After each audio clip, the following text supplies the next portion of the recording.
வேதாந்த தத்துவத்தில் விளங்கும் விநாயகருக்கு வந்தனம். ஏணிப்படிகளில் மாந்தர்கள். மனித வர்க்கத்தில் ஏற்ற தாழ்வான நிலைகள். கிரடேஷன்ஸ் இன் ஹியூமன் லெவல்ஸ். இந்த தலைப்பின் கீழ் மிக்க தாழ்ந்த நிலையிலிருந்து மிக்க உயர்ந்த நிலை வரையிலுள்ள மானிட வர்க்கத்தினரின் நடவடிக்கை, குணம், செயல், தன்மை, மனோபாவம், மனோநிலை போன்றவைகளை பல தொகுப்புகளின் மூலம் வகுத்திருக்கிறேன். அத்தகைய நிலைகளாவன: 1. பாபி. பாவங்களையும் மகா பாபங்களையும் கொடிய பாபங்களையும் பாதகச் செயல்களையும் புரிபவன். இத்தகையவர்களை பிரித்தறியும் வேலையை உங்கள் தீர்ப்புக்கே விட்டு விடுகிறேன். 2. பாமரன். அற்ப பாபங்களையும் பிழைகளையும் நற்செயல்களையும் புரிபவன். 3. விவேகி. அற்ப பாபங்களுக்கு பயப்படுபவன். வாழ்க்கையில் நிதானத்தை கொண்டவன். 4. சாது. தன்னலமற்றவன். பிறர்க்கு பணிபுரிவதை கடமையாக கொண்டவன். தான் என்ற அகந்தை அறவே அகன்றவன்.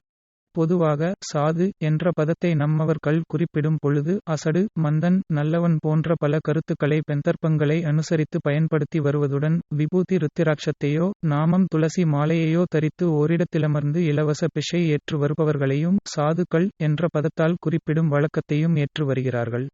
இத்தகையவர்கள் உண்மையில் தெய்வத்தை நினைத்து கொண்டிருப்பவர்களே, ஆனால் அவர்களை தெய்வீக பாமரர்கள் என்று குறிப்பிடலாம்.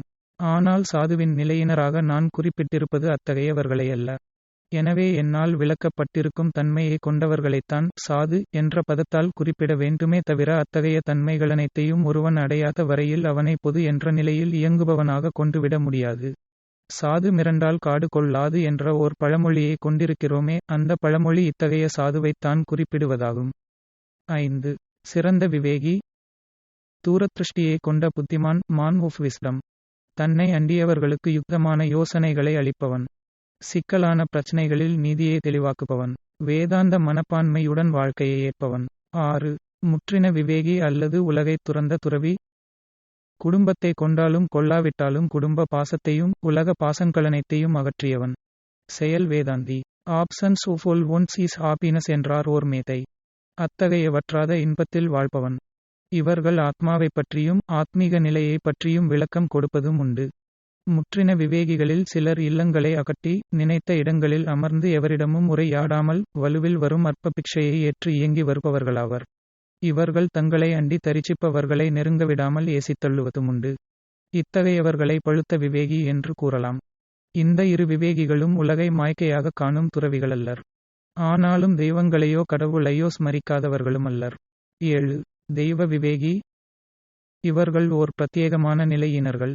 பண்டைய உலக நாடுகளனைத்திலும் பிரகாசித்து வந்த பிராமணர்கள். மகரிஷிகளின் வம்சத்தில் வந்தவர்கள். குடும்பத்தை வகித்தாலும் தாமரை தண்ணீரைப் போல் இயங்குபவர்கள். கடினமான சாஸ்திர விதிகளை கடைபிடித்தவர்கள். தூய்மையின் சிகரமாக விளங்கியவர்கள். தெய்வங்களுடன் தொடர்பை கொண்டவர்கள். மற்றவர்களால் தெய்வம் போல் மதிக்கப்பட்டவர்கள். 8. தெய்வ சாது. முரட்டு பக்திமான்கள், நாயன்மார்கள், ஆழ்வாராதிகள், பக்திதாசர்கள் போன்றவர்களைப் போல் இயங்குபவர்கள். விதவிதமான வகைகளில் தெய்வீக பணிகளை ஏற்பவர்கள். 9. மகான். குடும்பத்தை கொண்டாலும் கொள்ளாவிட்டாலும் உலக பாசங்களை அகற்றி தெய்வபாசத்தில் மட்டும் ஆழ்ந்து விடுபவர். எத்தகைய எதிர்ப்பு சக்திகளாலும் பாதிக்கப்படாதவர். 10. தன்னையும் துறந்த துறவி.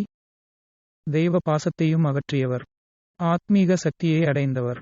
பேரின்பத்தில் ஆழ்ந்திருப்பவர். 11. ஞானி. பரம்பொருளான பிரம்மத்துடன் கலப்பவர்.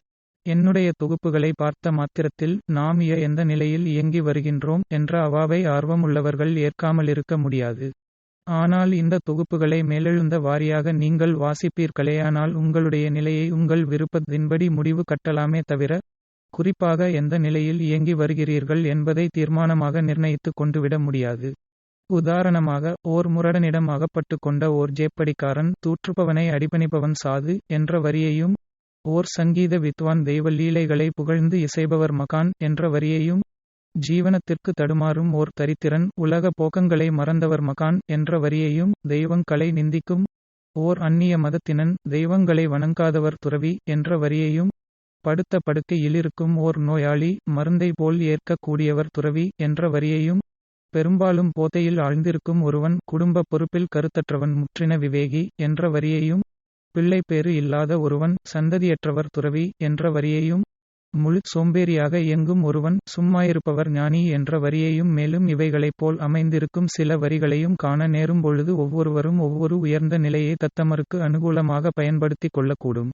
எனவே நீங்கள் உங்களுடைய நிலையை தவறாக நிர்ணயித்துக் கொள்ள முயல்வீர்களேயானால் ஓர் குருடன் தன்னுடைய கண்களை ஓர் கழுகின் கண்களுக்கு சமானமாக கூறிக் கொள்ளும் விந்தை கொப்பாகிவிடும். இதன் மூலம் நீங்கள் பரஸ்பரம் கேலிச் சிரிப்புக்கு இலக்காக நேரிடும்.